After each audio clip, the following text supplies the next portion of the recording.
Last 10 years మనకి central funds ఎంత వచ్చినాయి ఎట్లా వచ్చినాయి ఏమి నాకు అంత యాక్టివ్గా అనిపించలేదు. సో ఈసారి ప్రతిదీ కూడా సెంట్రల్ ఇన్వాల్వ్మెంట్ ఉండాలి. ఎట్లాగైతే మన డబుల్ బెడ్రూమ్ స్టేట్ నుంచి వస్తుందో అట్లనే పిఎం ఆవాస్ యోజన అన్ని కూడా మనకి సెంట్రల్ గవర్నమెంట్ నుంచి కూడా ఇల్లు రావడం జరుగుతుంది.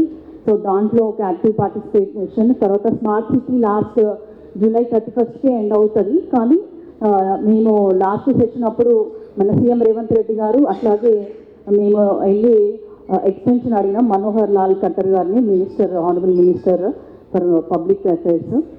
దానికి 1 year ఎక్స్టెన్షన్ ఇచ్చినారు. కాబట్టి స్మార్ట్ సిటీ ఏదైతే పెండింగ్ ఫండ్స్ ఉన్నాయో మన స్టేట్ నుంచి ఇస్తే మ్యాచింగ్ మనకి సెంట్రల్ గవర్నమెంట్ ఇస్తుంది. అదేవిధంగా ఇది ఎవ్రీ ఇయర్ ఇష్యూ కాబట్టి మనకి ఎవ్రీ ఇయర్ డీజిల్ పోస్తేనే బండి నడుస్తుంది అన్నట్టు మన వరంగల్ డెవలప్ అవ్వాలంటే ఖచ్చితంగా ఫండ్స్ రిలీజ్ అయితే రెగ్యులర్గా జరగాలని నేను మినిస్టర్ గారిని కోరుతున్నాను. అదేవిధంగా ఎయిర్పోర్ట్ ఇష్యూ కూడా మన సెంట్రల్ గవర్నమెంట్ ఇష్యూ కాబట్టి అందులో కూడా డెఫినెట్గా నా ఇన్వాల్వ్మెంట్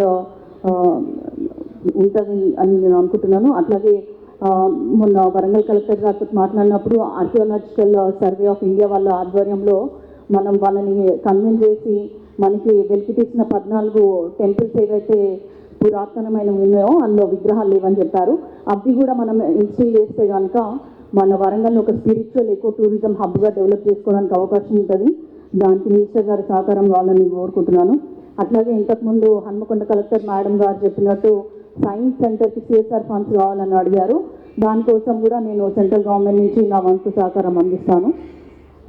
అట్లాగే ఆల్మోస్ట్ ఇప్పుడు ఇంకొకటి కూడా ఉంది మనకి. ఇక్కడ చాలా యూనివర్సిటీస్ ఉన్నాయి వరంగల్ అని అంటే NIT ఉంది, కాకతీయ యూనివర్సిటీ ఉంది, అలాగే college university of health sciences ఉంది. ఇందులో అన్నిటికీ కూడా సెంట్రల్ ఫండ్స్ ఇవ్వడం జరుగుతుంది. నాకు వాటి రిప్రజెంటేషన్స్ కనుక ఇస్తే ఒక ఎంపీగా నేను డెఫినెట్గా పోయినసారి 5 years ఎలా ఉంది 10 years ఎలా ఉందో నాకు తెలియదు. కానీ ఇప్పుడు ఒక యాక్టివ్ పార్టిసిపేషన్ తోటి సెంట్రల్ ఫండ్స్ అన్నిటిని కూడా స్థిర్ చేసి తేవడానికి నేను ఖచ్చితంగా ప్రయత్నిస్తాను. దానికి ఇక్కడ ఉన్న ప్రజాప్రతినిధులు, ఎమ్మెల్యే గారు, మినిస్టర్ గారు, కలెక్టర్స్ అందరూ, అధికారులు అందరూ కూడా నాకు సహకరించాలని మనస్ఫూర్తిగా కోరుకుంటూ థ్యాంక్ యూ.